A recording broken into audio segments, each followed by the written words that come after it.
Boa noite, meus irmãos. Eu tenho mais uma vez a oportunidade, caridade de Deus, a oportunidade de estudar um pouco mais e conduzir a reflexão dessa noite. O Mensageiro do Amor é o capítulo 9 do livro que nós estamos estudando sistematicamente. Neste ano, estamos seguindo capítulo após capítulo de Jesus no Lar. Está todo mundo me ouvindo? Em casa também? Sim? Beleza. Então, eu tenho talvez uma má notícia, que é a gente não tem como entender a matéria de hoje. Não, é. Nós vamos falar de amor e sinto muito. A gente fala, há muito tempo se fala. O último texto que eu vou trazer hoje, inclusive, é do Paulo, aquele Paulo incrível. Escreveu no ano 55 depois de Cristo. Olha isso, é muito tempo. Todo mundo que consegue tocar nessa compreensão tentou traduzir em palavras para nós, porque nós só conseguimos nos comunicar com palavras, mas não é suficiente. Nós não sabemos o que é isso. E que pena, vamos continuar sem saber por um tempo ainda, até que, de superação em superação, de humildade em humildade, de gesto de caridade. Quanto mais a gente admitir que não sabe, que não tem nada, talvez a gente se aproxime desta compreensão. Para mim é doloroso isso. Eu sou uma pessoa da ciência. Eu estudo muito, eu estudo sem parar, eu leio sem parar. E tenho, por muito tempo, eu fiquei achando que o conhecimento daria essa porta de melhoria para o ser humano. E o conhecimento podia nos tirar das trevas. Lê do engano. E eu me deparei com o meu engano, não agora, mas foi assim, chão que me faltou quando eu descobri quem era a Maria da Penha, que dá nome à lei de proteção às mulheres. É uma mulher instruída. O marido dela, que tentou matá-la por 3 vezes e até a deixou paraplégica, é um homem instruído. É um professor. Pensa como eu, professora, fiquei ao constatar que não adianta estudar, então nós continuamos mergulhados no orgulho, no ódio, a esse ponto. Ainda antes do Espiritismo, Muniz Sodré foi o professor que me estendeu a mão e me disse, vendo, né? A gente não se conhece pessoalmente. Eu continuei estudando, porque afinal é o que eu faço. E ele me disse que não tem jeito não, o conhecimento não tem como mudar o mundo, não. Só quem pode fazer isso é o afeto nas palavras dele. Que tolice é minha. Muito antes dele, Jesus já tinha vindo dizer que não tem jeito não. Só quem pode mudar é o amor. Eu começo com um poema do Drummond. Na verdade, um pedacinho, bem pequeno. Amor é estado de graça. E com amor não se paga. Desfaz aquele ditado popular que a gente tem, amor com amor se paga. Não, não se paga. Não tem como pagar. Amor é dado de graça. É semeado no vento, na cachoeira, no eclipse. E ele segue falando do amor num poema que é enorme, mas que vai enveredar do jeito que nós temos, primeiro sentido que a gente dá quando fala dessa palavra, que é a relação entre homem e mulher, a relação afetiva, homem-homem, mulher-mulher, mas a relação de convivência adulta, assim. E eu quero explicar que essa metodologia que eu vou usar hoje foi, na verdade, autorizada por esse evangelista, o João. Quando ele termina o evangelho dele, ele dá essa dica para os benfeitores que virão depois nos ajudar. Ele termina dizendo que estava dando testemunho das coisas que contou e que Jesus fez ainda muitas outras coisas. Se todas essas coisas fossem escritas uma por uma, é a fala dele em primeira pessoa, acho que nem no mundo inteiro caberiam os livros que seriam escritos. Não deu tempo para eles, fugindo, lutando, acolhendo, uma luta desses primeiros cristãos, a gente lembra. Não deu tempo para eles escreverem tanta coisa. E também não sei se eles tinham instrução suficiente, não é? Os pescadores. Mas aí, por causa disso, depois, quando veio o Consolador, os nossos amigos espirituais vieram nos contar outras cenas que não estão nos evangelhos, que não estão no Novo Testamento. E aí você pode procurar uns livros que são lindos, assim, contam umas histórias que são impossíveis de não nos tocar o coração. Como é o caso do livro Boa Nova, que lindo livro. O livro Ave Luz. São reuniões entre Jesus e seus seguidores com outras questões, além daquelas do Evangelho. E esse Jesus no Lar, que nós estamos estudando neste ano, também se trata disso. Então, começando com Jesus no Lar, um livro que o Chico Xavier publicou em 1949 e que foi ditado pelo espírito Néio Lúcio. Começa assim, ó, dizendo que havia uma reunião, mas ele não usa uma linguagem que hoje seria bem popular para nós, né? Um dia, quando estavam reunidos, Jesus e os seus, havia um debate, Jesus estava só quietinho no canto, ouvindo o debate dos seus companheiros, seus discípulos, a respeito da importância, da preponderância dos sábios na terra. Tem que ter gente sábia, tem que ter gente do conhecimento. A Elisa foi pensando nisso também. Jesus, sereno e simples, ouvindo tudo isso, tomou a palavra e começou a contar uma história, que era o que esse homem fazia o mais do tempo com seus. Imagine a voz de Jesus, então, contando essa história. Há muitos anos, puxa, mais tempo ainda, meu Deus, quando o mundo perigava em calamitosa crise de ignorância e perversidade, parece que a gente vive em ciclos, sempre entrando nessa crise, não é? Agora mesmo eu tenho a impressão de que acontece uma crise de ignorância e perversidade ali no Oriente.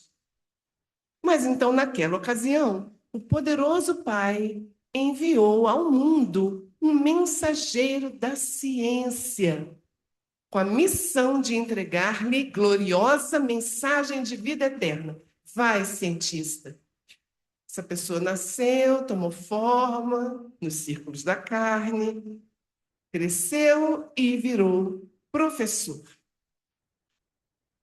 Diz a história que o professor estudava muito, vivia numa vanguarda luminosa, inacessível às pessoas comuns, e decidiu que o que ele tinha que produzir não era para essa gente que não era capaz de compreendê-lo. Então, não cumpriu a missão que o poderoso lhe deu.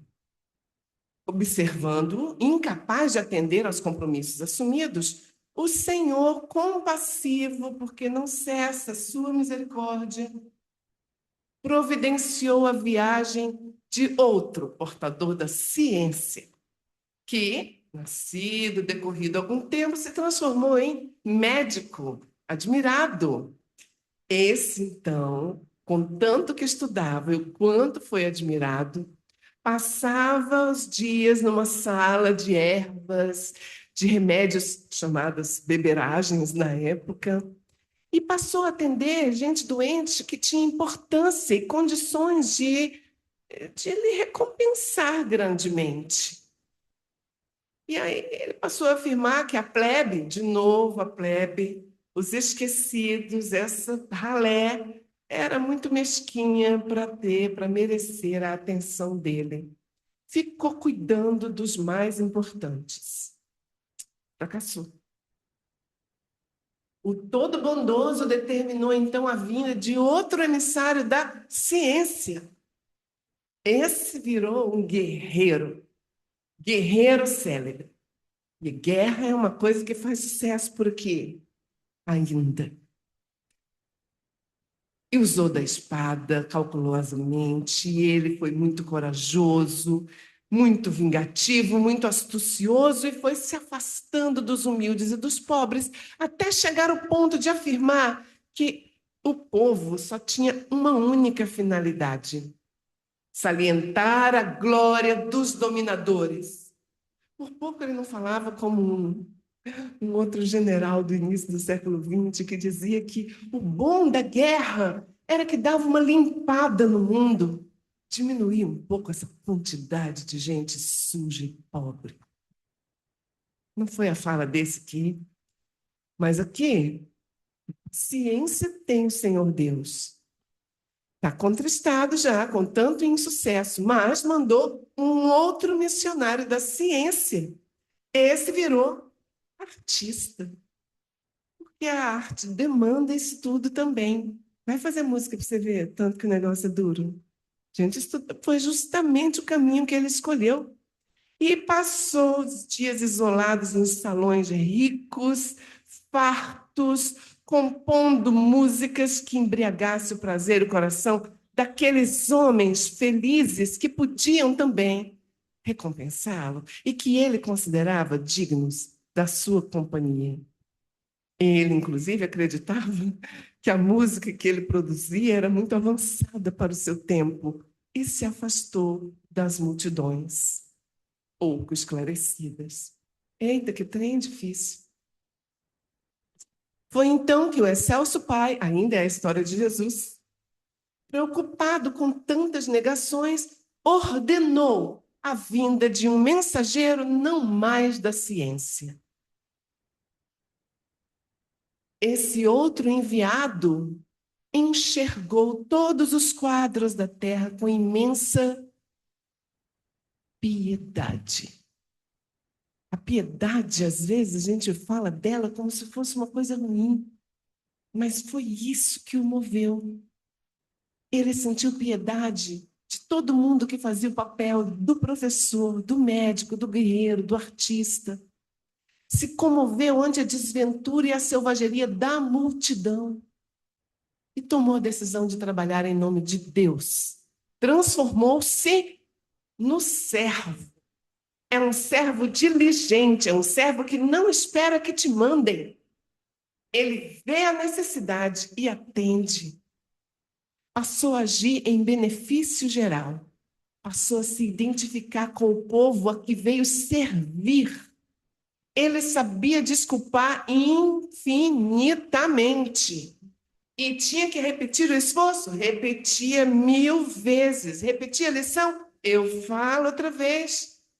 Aconteceu de ser humilhado, perseguido, mas buscava compreender na ofensa um desafio benéfico à sua capacidade. O cara me ofendeu? Como é que isso pode aumentar a minha capacidade de me desdobrar nessa ação regeneradora? Porque para regenerar, nós estamos esperando um mundo de regeneração, mas quem vai se regenerar são as pessoas. Quando? Com o nosso próprio esforço. Está vindo devagar, porque nós somos alunos muito refratários. Para testemunhar reconhecimento, porque era isso que ele queria, reconhecer a confiança, merecer a confiança do Pai que lhe enviou. Ele amava sem reservas os seus irmãos. E de tanto assim, às vezes teve que orar e pedir socorro. Meu Deus, me ajuda. Porque havia muita calúnia, muito sarcasmo, mas ele entendia nas mais baixas manifestações da natureza humana, ele entendia motivos para se consagrar à melhoria dos companheiros, ainda com mais calor. Esses companheiros animalizados, que ainda desconheciam a grandeza e a sublimidade do Pai benevolente. Assim ele se fez o último de todos. Conseguiu chegar à luz da fé renovadora, à luz da bondade pura no coração das criaturas terrestres. Conseguiu chegar a ela e em nossos corações acendeu essa luz, elevando essas criaturas a mais alto nível, com plena vitória na divina missão de que foram investidos. Então, esse aqui conseguiu, ó, venceu a missão. O povo ficou calado quando Jesus terminou essa história aqui. Claro, o debate era outro, não é? Ele acabou de dizer, não era isso, gente. E ele terminou, e assim termina o capítulo 9. Cultura e santificação representam forças que, na glória espiritual, não se separam. O Espiritismo é uma doutrina que incentiva o estudo. Então, com essa história, Jesus não veio dizer não precisa estudar, não. São indispensáveis, inseparáveis. A sabedoria e o amor são as duas asas dos anjos que alcançaram o trono divino, mas em toda parte, quem ama segue à frente daquele que simplesmente sabe.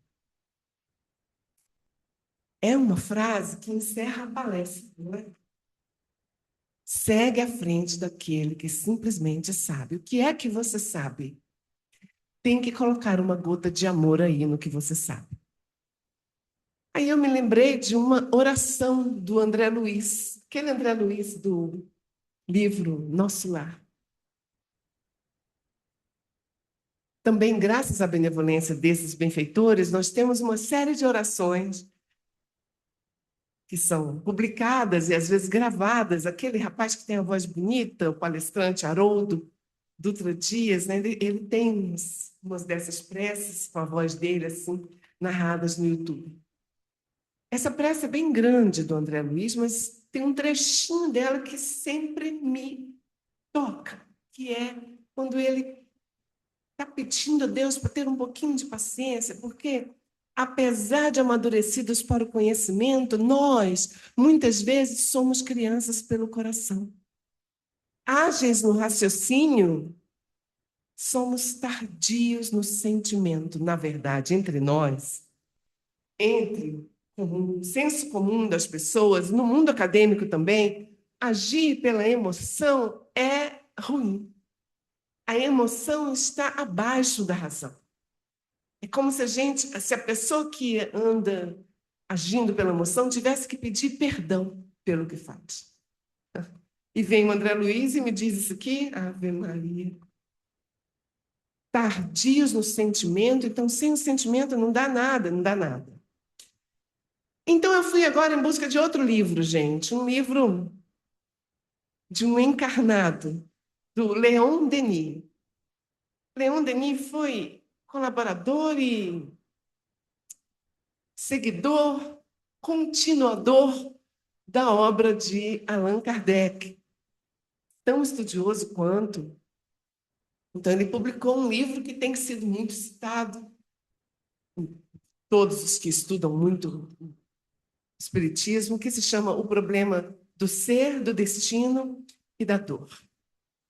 Esse título em português está um pouco assim ampliado, porque em francês a gente para no destino, o ser e o destino. E, de fato, esse livro tem 3 partes. A primeira parte fala o problema do ser, é o título dela.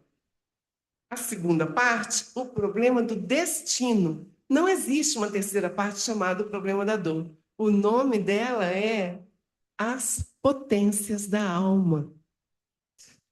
Mas eu vou ter que ir lá para a terceira parte, para falar do capítulo chamado Amor, mas, na verdade, esse termo amor atravessa o livro todo do Leon Denis, atravessa os livros todos, de todas as publicações espíritas. Não há publicação de Chico Xavier e de Divaldo Franco que não tenha esta palavra amor espalhada, salpicada, como glitter nos trabalhos das crianças, muitas vezes, sim, pelo texto afora. Então, aqui no capítulo 9 da parte 1, quando ele fala da gente, evolução e finalidade da alma, depois, mais na frente, se o tempo permitir, um capítulo do Divaldo, não, perdão, do Emmanuel com o Chico Xavier, que vai falar disso aqui, ó, a alma vem de Deus, vai falar com outras palavras, né, que o Emmanuel, é o jeitão dele. A alma vem de Deus, e em nós, o princípio da inteligência e da vida é ela, a alma. Ela é uma essência misteriosa, não dá para analisá-la, ela escapa à análise, como tudo que vem do absoluto. Criada por amor, criada para amar, tão mesquinha que pode ficar presa aqui. Essa forma acanhada e frágil que somos nós. E tão grande que, com o impulso do seu pensamento, abrange o infinito. A alma é uma partícula da essência divina projetada no mundo material. Mas está bem. Ele nos esclareceu, então, que somos criados por amor e para amar. Na parte 3, o capítulo 25 é enorme e o título dele é O Amor.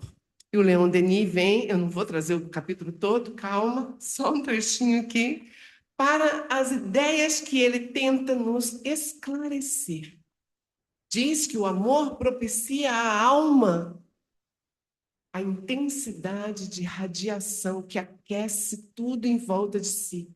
Ô, gente, olha essas palavras. Como que um ser humano passa por um trecho desse aqui e consegue compreender e botar isso em prática? É pelo amor que a alma se sente ligada ao poder divino? Você se sente? Foco ardente de todo amor? Esses meninos tentaram muito. Mas é claro, para falar de alma, para falar de amor, é claro que as palavras são muito elaboradas. Nós aqui ainda não chegamos no ponto de compreender. Deus é amor. O amor é uma força, aqui no final, por favor, uma força inexaurível, renova-se sem cessar, enriquece aquele que dá e que recebe. Olha que lindo esse final. É pelo amor, o amor é o sol das almas, é pelo amor que Deus mais eficazmente atua no mundo. O que é linda a figura do sol? A gente conhece aquela ideia, né, de Jesus, quando diz: sol de Deus nasce para todos, não é? Ilumina todo mundo. Quem é bom, quem é mau, então não é você que vai poder dizer quem merece ou não merece o perdão e o amor.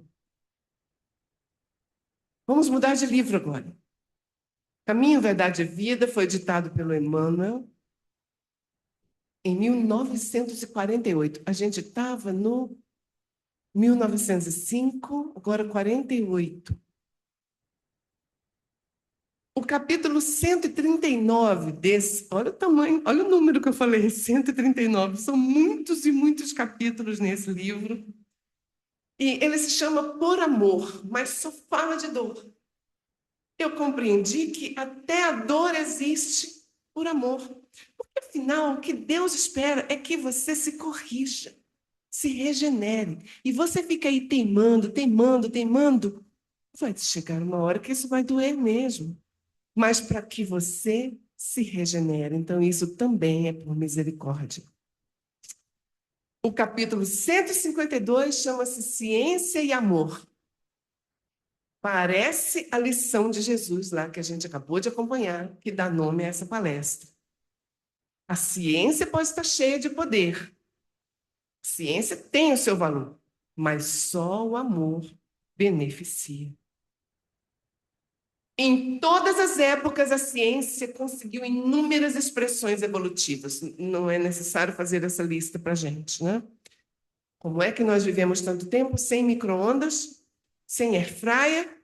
Pois é, as coisas vão melhorando, mas lá no fim, olha o que se diz: essa mesma ciência, para ela não importa que o homem lhe use os frutos para o bem ou para o mal.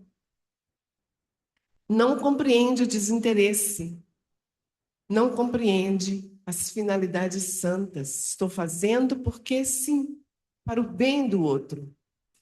Só o amor, então, vai conseguir se aproximar da ciência e, olha essa palavra, retificar. É corrigir, retificar. Vai dar à ciência a consciência do bem. O amor ensina que cada máquina tem que servir como utilidade divina no caminho dos homens para Deus. Vem o amor e corrige o que a ciência faz. Parece que agora, nesse início de século, alguns cientistas estão começando a se atrever a falar nisso, a falar de algo intangível na compreensão da matéria, no efeito que a ciência, os remédios, as máquinas exercem sobre nós. Alguns cientistas têm começado esse movimento, mas eles são ridicularizados ainda. Vai demorar um pouco. Outro livro, esse aqui se chama Segue-me, é de 1973. Não, os capítulos não estão numerados no meu PDF, não sei no livro físico. E o nome do capítulo que eu queria dividir com vocês é esse: Força. Força. Mas não começa falando de força. Começa com uma citação da fala de Jesus, de novo no Evangelho de João. Jesus dizendo: o meu mandamento é este, que vos ameis uns aos outros. Desculpa, está errada ali a ortografia.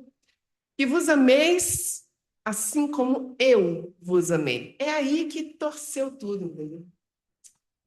Se ele dissesse apenas, se ama aí, gente. Tá bem, eu vou amando enquanto grito com você, eu vou te amando enquanto sou seu dono, sou sua dona, eu vou te amando enquanto eu digo, você não pode ser melhor do que eu, cala sua boca. Eu vou te amando desse jeito que nós temos. Mas aí vem ele e põe a segunda parte, como eu vos amei. Oxe, mas o que você fez, Jesus? Você se entregou totalmente. Tá. Sugerindo que eu também me entregue totalmente ao bem do outro, de qualquer outro ou só do meu filho? Porque do meu filho eu tenho sido capaz. Aí pode, né? Da sua mãe, do seu pai, aí você consegue. Mas se for um desconhecido, se for uma multidão de desconhecidos, eu tenho que me entregar também. É isso que o amor vem corrigir lá na ciência, que, não sei se eu quero. Porque, na verdade, eu tinha dito, a gente não está dando conta de entender isso, mas a gente é teimoso. Não é só uma questão de não conseguir. Nós não queremos. Nós não queremos.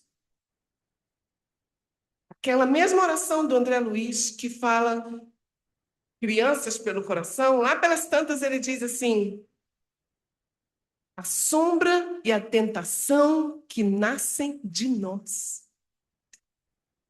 Olha, as religiões nos dizem que quem faz a tentação vem de fora de mim. Isso me conforta, você entende? Se vem um diabinho aqui me tentar, isso é melhor para mim, tá ligado? Muito melhor. Porque aí eu digo que a culpa é dele. Sai, cruz com outro. Cruz credo. E o Espiritismo põe isso dentro de mim, que nascem de nós. Exato, a gente não quer. Nós estamos cometendo aqueles erros que sabemos que temos que parar, porque queremos. Sabemos e continuamos assim, desobedientes. Porque assim como eu vos amei,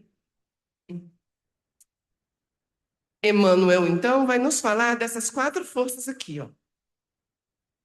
A força da gravidade, força sobre todos nós, verdade? A força elétrica, A gente nem vive sem ela mais. Nó, imaginar sem eletricidade, hein? A força dos governos, força executiva com seu poder de polícia, faz sim, senhora, eu vou te multar. Tira o seu carro que a gente vai te aplicar uma multa. A força física, nós, que, aliás, precisamos trabalhar para manter. Já estão na academia? Todo mundo na academia, por favor. Que a massa muscular despenca sem a gente perceber. Quando você pensa que não, não consegue nem soltar a lâmpada mais do bocal. Que trem, gente, mais fraco, meu Deus. Então, tem que fazer um pouco de esforço para manter essa força em dia. Tá bem, elas são poderosas, mas existe a força das forças. Aquela que sublima os astros. Pronto, a gente parou de entender. Estou dizendo que não dá para entender isso, né? Aquela que sublima os astros, alimenta motores para o bem, que encaminha a autoridade para a misericórdia, aciona os braços não para puxar peso, mas no serviço aos semelhantes. A única força que penetra a alma, lhe orienta os impulsos, olha o impulso da sua alma, na direção da felicidade e da paz, da elevação, do entendimento. A força das forças é a força do amor. Eu vou para outro livro agora, esse bem novinho aqui, 2002, mais ou menos, né? Meu aluno vai dizer que é muito velho. Garimpo de Amor é do Divaldo e da Joana de Ângeles. Ela começa, porque esses meninos, o Emmanuel, a Joana, eles têm um modus operandi assim que é abrir os livros fazendo uma apresentação, um prefácio. A apresentação da Joana nesse livro é uma história, uma lenda que ela vai contar. Uma lenda árabe em que diz que um homem vivia com a sua família muito feliz numa propriedade grande, com rio, árvores, gado, e ele se sentia muito feliz. Recebia alguns viajores, às vezes, dava abrigo. Gente, ele estava pleno e feliz. Aí um dia chegou um homem que pediu abrigo e ficou lá, jantou com eles.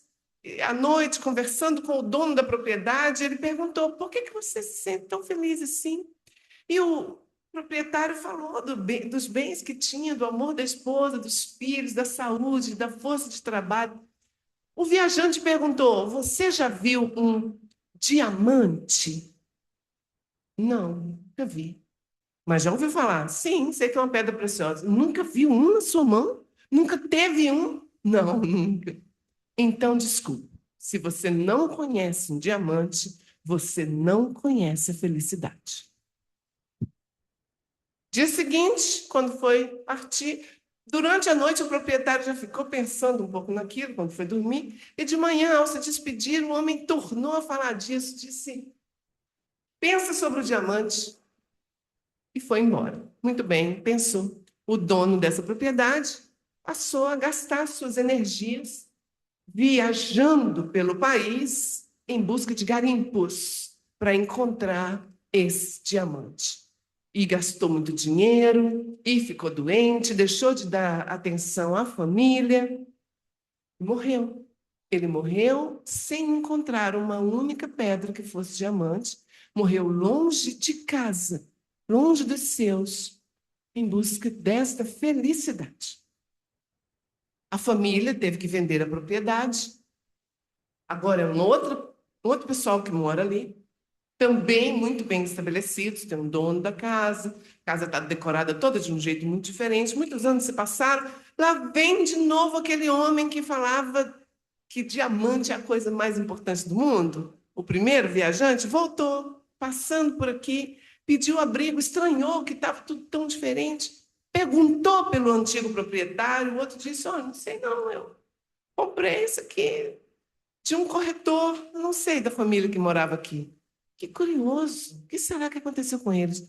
Entrou, jantaram, e esse viajante notou umas pedras sobre a lareira. Ficou sem voz, levantou e perguntou: por que você tem isso aqui? Você sabe o que é isso? Ah, elas são bonitinhas, né? São curiosas. Fica lá no rio e o gado pisa quando vai beber água. E eu achei elas assim, algumas são tão peculiares que eu trouxe para enfeitar aqui a lareira, mas eu não sei o que é, não. Meu Deus, mas que tolice, são diamantes. Onde que, onde que você coletou isso? Aqui no rio mesmo da minha propriedade. Aqui mesmo. A Joana termina a história aí, gente. Ela termina dizendo que a primeira frase, ó, acontece a mesma coisa com o amor, diz ela. O amor para nós é como o diamante para os dois proprietários. Nenhum dos dois sabia que tinha aquelas pedras preciosas no seu próprio rio. O primeiro viajou e até morreu em busca disso, o segundo está ali muito achando que é outra coisa. E nós não sabemos o que é isso que está no fundo de nós. A gente se refere ao amor como algo que está naquele lugar, ou que tem aquela condição. E nós indicamos, olha o final, lugares onde raramente pode ser encontrado. Porque tem, tá? Não falta conselho, dizendo para você onde, como encontrar o verdadeiro amor. Todos os seres pensantes têm o amor dentro de si, esperando. Ele fica lá, paradinho, esperando para ser identificado. Então, não identificamos ainda. Pouquíssimos exemplares da humanidade conseguiram identificar esse amor. Ele espera no leito do rio existencial humano até o momento em que seja descoberto. Eu quis manter esse trecho aqui por causa dessa palavra desbaste. Porque, olha, não é só encontrar. Diamante a gente não encontra e admira, não. Você tem que raspar. É duro aquilo. Desbasta, desbasta, desbasta aquela crosta que ela chama aqui de ganga externa, que é um processo de lapidação. Aquilo dói, quebra, tem que quebrar, para que então a sua luminescência esplenda em toda a sua glória. Ele não surge completo, o amor. O amor não surge completo. Necessita ser trabalhado, aprimorado, bem orientado. O amor é assim. Quanto mais você aplica, mais ele vai ficando bonitinho, aformoseado, formoso. Quanto mais ele é repartido, mais se multiplica em poder, em valor e em significado. Estamos tentando. É o grande desafio para a existência humana. Olha o final. De acordo com a coragem e a decisão de quem busca, sempre oferece novos matizes, sempre oferece configurações especiais. Mas o início dessa tela, desafio. O amor é o grande desafio para a existência humana. O pensamento e vida, aqui eu vou começar a resumir, é o último capítulo desse livro. Eu voltei atrás por causa do jeito como Emmanuel fala do amor aqui. Voltei atrás na data. Voltei para 1958. O último capítulo chama-se Amor.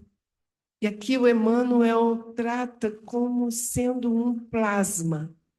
O amor é o reflexo do Criador, mas ele é um plasma divino, ele é o hálito do próprio Criador. Ele diz que, graças a essa bênção, cada ser é acalentado por esse amor de Deus, porque a gente está mergulhado no amor de Deus. O amor é uma essência que envolve toda a criação. Então, cada ser, no degrau em que se encontra, é acalentado. O que eu achei muito peculiar nesse capítulo é que, então, se é assim, não existe aquela hipótese de você se sentir abandonada ou abandonado. Se sentir sozinho. Dizer, meu Deus, por que me abandonaste? Não. Você está mergulhado nesse amor. O verme é amado pelo Senhor.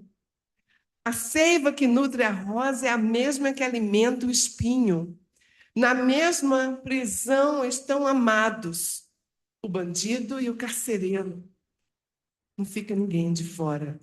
Não existe o fora, de acordo com esse capítulo 30 do Pensamento e Vida.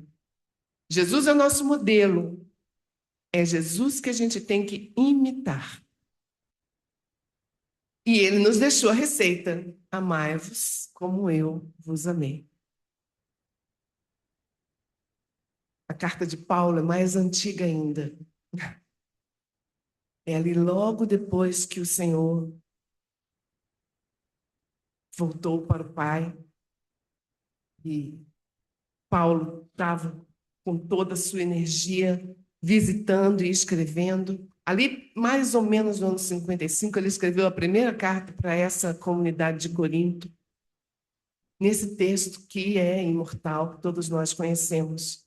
Ainda que eu falasse a língua dos homens e dos anjos e não tivesse amor, seria como um metal que soa, como um sino que tine. Ainda que eu tivesse o dom da profecia, conhecesse todos os mistérios, todo o conhecimento, toda a fé, de maneira tal que a minha fé é tão grande que eu consigo mover a montanha, mas você não tem amor? E nada, menino.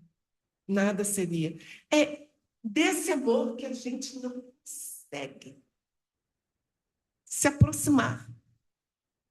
A gente fica recitando os textos lindos.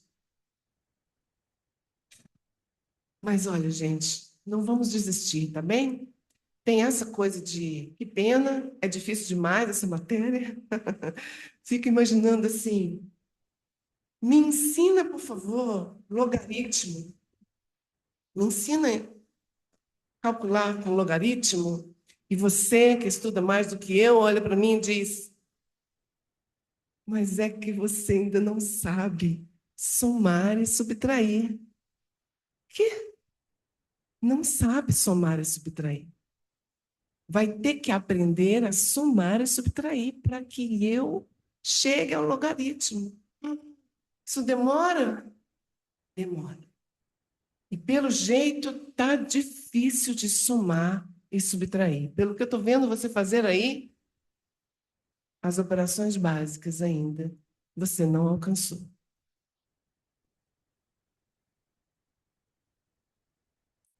Porque em parte conhecemos e em parte profetizamos. Mas quando vier o que é perfeito, então o que é em parte vai acabar. Quando eu era menino, falava como menino, sentia como menino, pensava, mas logo que cheguei a ser homem, acabei com as coisas de menino. Agora vemos por espelho, em enigma. Mas então, quando chegar o tempo certo, veremos face a face. Agora eu conheço em parte, mas então, quando chegar o momento, conhecerei como também sou conhecido. Então permanecem a fé, a esperança e o amor. Estes três, mas o maior destes é o amor. Eu agradeço a oportunidade de demonstrar o quanto eu sei nada sobre o assunto de hoje. Que Deus nos abençoe.